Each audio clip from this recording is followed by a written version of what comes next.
র্যাবের হেফাজতে মৃত্যুর ঘটনা নতুন নয়, তবে গত 2 বছর ধরে এই সুযোগ ছিল নিম্নমুখী, যা দেশবিদেশে প্রশংসিত হয়ে আসছিল।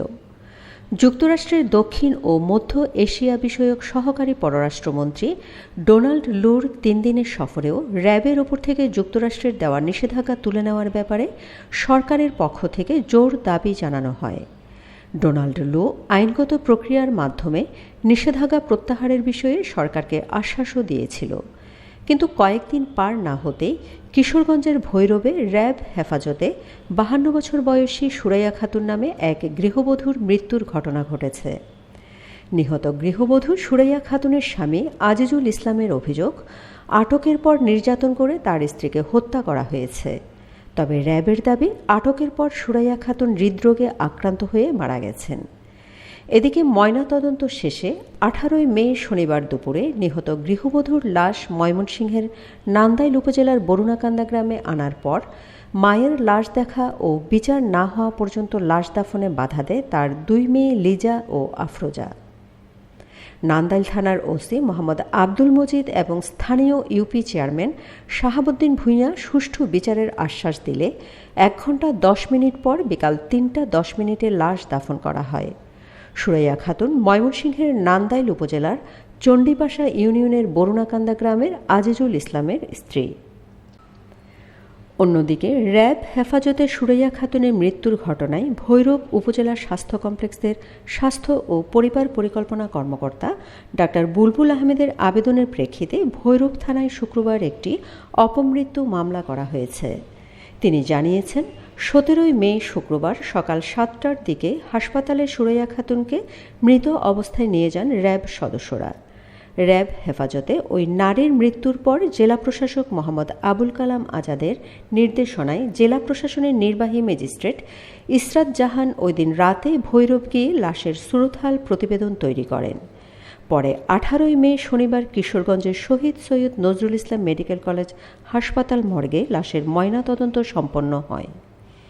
যৌতুকের দাবিতে অন্তঃসত্ত্বা পুত্রবধূ রেখা আক্তারকে হত্যার অভিযোগে সুরাইয়া খাতুন, তার স্বামী আজিজুল ইসলাম এবং ছেলে তাইজুল ইসলাম লিমন এই 3 জনকে আসামি করে ময়মনসিংহের নারী ও শিশু নির্যাতন দমন ট্রাইব্যুনালে গত 2রা মে মামলা করেন নিহত রেখার মা রমিসা বেগম।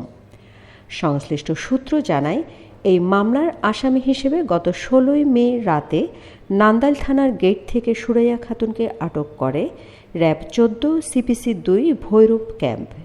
এছাড়া তার ছেলে মামলার প্রধান আসামি তাইজুল ইসলাম লিমন 23কে নারায়ণগঞ্জ থেকে একই রাতে আটক করে ভৈরব র্যাব ক্যাম্পে আনা হয়।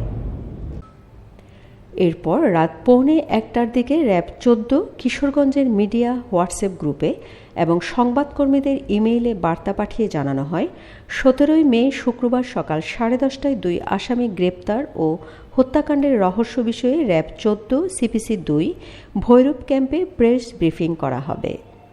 কিন্তু এর আগে সকাল 7টায় আটক 2 জনের মধ্যে সুরাইয়া খাতুন মারা গেলে সকাল 10টা 13 মিনিটের দিকে পুনরায় বার্তা পাঠিয়ে প্রেস ব্রিফিংটি বাতিল করা হয়। এ বিষয়ে র্যাব 14 সিপিসি 2 কিশোরগঞ্জ ক্যাম্পের company commander squadron leader Mohammad Ashraful Kabir বলেন, সকালে সুরাইয়া ভৈরব ক্যাম্পের ভেতর হঠাৎ বুকে ব্যথা অনুভব করেন। তাৎক্ষণিক তাকে ভৈরব উপজেলা স্বাস্থ্য কমপ্লেক্সে নিয়ে যাওয়া হয়। সেখানকার চিকিৎসক তাকে মৃত ঘোষণা করেন। সম্ভবত হৃদরোগে তার মৃত্যু হয়েছে। ময়নাতদন্তে মৃত্যুর কারণ জানা যাবে। সংশ্লিষ্ট একাধিক সূত্র জানায়, ঢাকার একটি বিস্কুট কারখানায় চাকরি করতেন সুরাইয়ার ছেলে তাইজুল ইসলাম লিমন।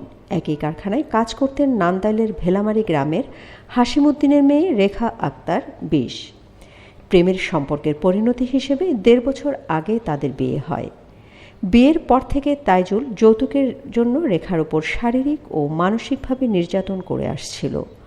গত 26 এপ্রিল রাতে অন্তঃসত্ত্বা রেখার উপর যৌতুকের জন্য নির্যাতন চালানো হয়। পরে মুমূর্ষ অবস্থায় স্বামী তাইজুল ইসলাম লিমন, শ্বশুর আজিজুল ইসলাম ও শাশুড়ি সুরাইয়া খাতুন তাকে ঈশ্বরগঞ্জ উপজেলা স্বাস্থ্য কমপ্লেক্সে নিয়ে গেলে কর্তব্যরত চিকিৎসক মৃত ঘোষণা করেন। এ সময় তার স্বামী তাইজুল ও শাশুড়ি সুরাইয়া লাশ রেখে পালিয়ে যায়। হাসপাতালের কর্মচারীরা শ্বশুর আজিজুলকে আটক করে পুলিশে সোপর্দ করেন। পরে পুলিশ তাকে ছেড়ে দেয়।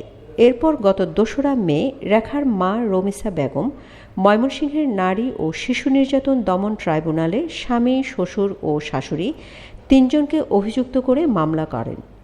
আদালতের নির্দেশে গত ১৩ মে নান্দাইল থানায় মামলাটি রেকর্ড করা হয় এবং এসআই নাজমুল হাসানকে মামলাটি তদন্তের দায়িত্ব দেওয়া হয়।